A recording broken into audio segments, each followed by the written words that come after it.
बिस्मिल्लाहिर्रहमानिर्रहीम। डॉक्टर जाकिर नाइक पाकिस्तान के सरकारी दौरे पर पहुंच गए हैं और जहां पर मुख्तलिफ शहरों में इज्तिमात और प्रोग्रामों में शिरकत करेंगे।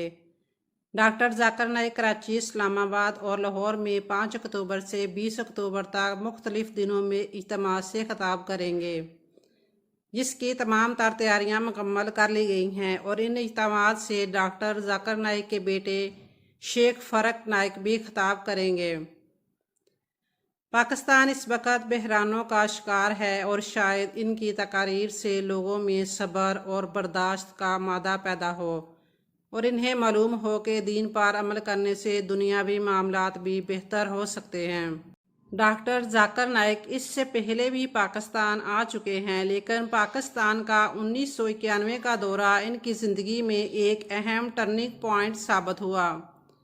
डॉक्टर जाकिर नाइक ने बताया कि 1991 में वो पाकिस्तान आए तो लाहौर में मजहबी स्कॉलर डॉक्टर इसरार अहमद से मुलाकात हुई। डॉक्टर जाकिर नाइक के मुताबिक डॉक्टर इसरार अहमद दुनिया के उर्दू बोलने वाले मजहबी दाइयों में सबसे आला मकाम पर हैं।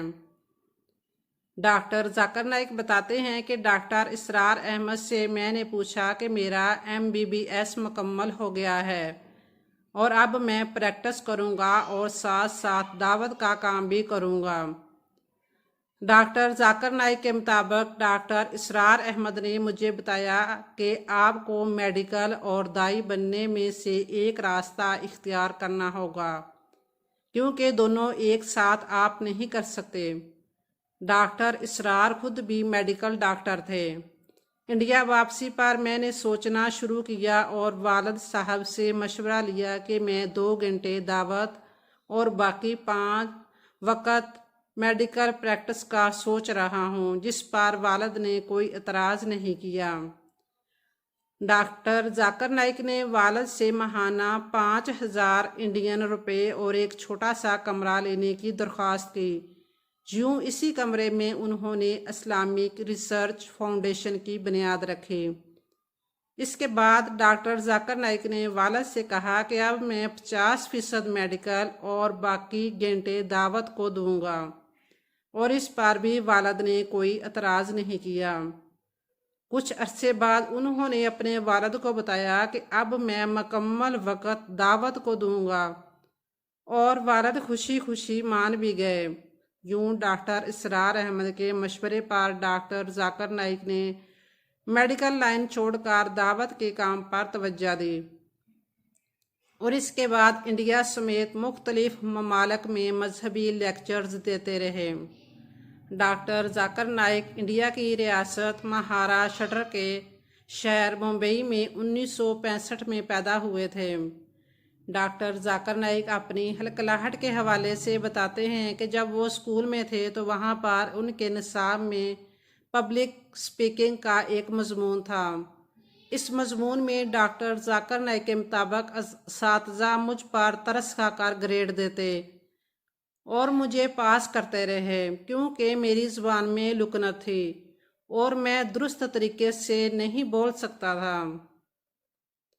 ताहम बाद में यही पब्लिक स्पीकिंग मेरा तजर्बा बन गई। और अजीब बात ये होती कि जब मैं गैर मुसलमानों के मजमा में लेक्चर देता था तो रवानी से बात करता था, लेकिन घर में आकर बोलता था तो वही हलकलाने का मसला दरपेश आता था। उन्होंने 1991 में बम्बई ही में एक इस्लामी रिसर्च फाउंडेशन के नाम से एक अदारे की बुनियाद रख दी। अल्लाह की शान देखिए कि डॉक्टर जाकिर नाइक की ज़ुबान में लुकनत भी है और वो अक्सर दुआ करते थे, रब्बे शहरली सदरी, ऐ मेरे रब मेरा सीना खोल दे और मेरा काम आसान कर दे और मेरी ज़ुबान की गिरा खोल दे कि लोग मेरी बात को समझ लें। पढ़ते दिखाई देते हैं। अल्लाह ताला ने उनकी लुकनत ज़दा ज़बान में ऐसी तासीर डाली कि उसने सारे आलम में इस्लाम की मिठास फैला दी। दुनिया के सारे बड़े आज़मों में वो जा चुके हैं। 20 साल के अरसा में उन्होंने 20 मुल्कों में ज़ायद बड़े अवामी इज्तिमात से खिताब किया। कितने ही लोगों का बाइबल, तौरात, اور ہندوؤں کی گیتا و مہابھارت سے تقابل کر کے دائرہ اسلام میں داخل کیا۔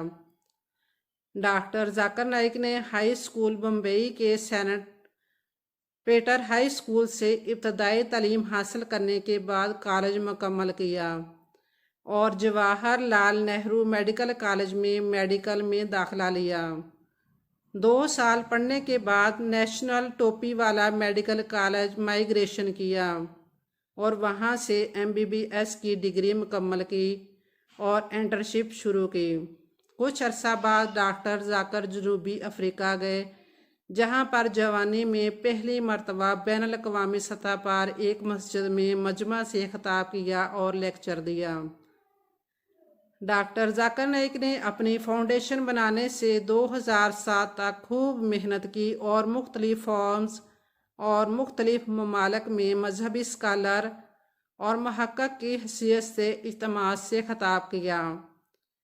2008 میں بنگلہ دیش میں ایک دھماکہ ہوا تھا اور انڈیا کے کچھ اخبارات نے خبر دی تھی کہ حملہ آوروں میں سے ایک ڈاکٹر ذاکر نائک سے متاثر ہوا تھا۔ تاہم ڈاکٹر ذاکر نائک کے مطابق بنگلہ دیش کے کچھ اخبارات نے اس خبر کی تصحیح کی تھی، لیکن انڈیا کے اخبارات نے نہیں کی کہ وہ فین تو ہو سکتا ہے لیکن متاثر ہونے کا عنصر اس میں نہیں تھا۔ ڈاکٹر ذاکر نائک اس کے بعد انڈیا میں ایک متنازع مذہبی شخصیت کے طور پر جانے لگے۔ دنیا کے تقریباً 20 ممالک نے انہیں رہائش پذیر ہونے کی درخواست کی، لیکن ملیشیا کی خوبصورتی اور جہاں اسلام کی پرورش کی وجہ سے انہوں نے ملیشیا کا انتخاب کیا۔ 2016 میں جہاں شفٹ ہو گئے اور اس کے بعد انڈیا کی حکومت نے انٹرپول کے ذریعے ڈاکٹر ذاکر نائک کی گرفتاری کی بھی درخواست کی، لیکن ڈاکٹر ذاکر نائک کے مطابق انٹرپول نے انڈیا کی درخواست کو بغیر ثبوت کے کئی بار مسترد کیا ہے۔ 1 مارچ 2015 کو سعودی فرمانروا شاہ سلمان بن عبدالعزیز نے خود مسلم دنیا کا سب سے بڑا تمغہ شاہ فیصل ایوارڈ عطا کیا، جس کے ساتھ ملنے والی 7.5 لاکھ ریال کی انعامی رقم انہوں نے اسلامک ریسرچ فاؤنڈیشن کو عطیہ کر دی۔ ان کو سعودیہ کی شہریت بھی ملی ہوئی ہے، حالانکہ سعودیہ کبھی بھی کسی اجمی کو شہریت نہیں دیتا، نہ کسی گورے کو نہ ہی کسی ایشین کو۔ واحد ڈاکٹر ذاکر ہیں جن کو یہ شہریت ملی ہوئی ہے۔ اللہ پاک ان کی عمر میں برکت ڈال دے اور اسلام کی دعوت کے لیے زندہ سلامت رکھے، آمین۔